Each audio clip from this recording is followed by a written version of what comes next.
એકવાર ચારણ મહાત્મા ઈશ્વરદાસજી રોહડિયા પરંપરાને ઉજાગર કરવા માટે પ્રગટ થયા અને એ જ્યારે ભગવાન દ્વારકાધીશના દર્શન માટે જતા હતા અને એમના કાકા આસવદાન એટલે કે આશાનંદજી એ પણ એમની સાથે હતા.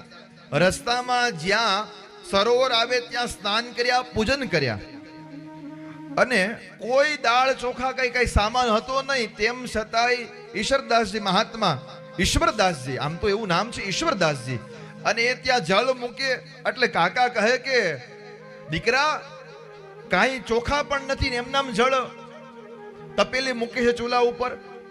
અને ત્યારે ઈશ્વરદાસજી મહાત્મા ચારણ મહાત્મા ઈશ્વરદાસજી કહે છે, ઈશ ભરોસે ઉકલે આંધન ઈશ્વરદાસ, ઉકલતા મે ઉર્ષી રખ બંદા રેખ વિશ્વાસ.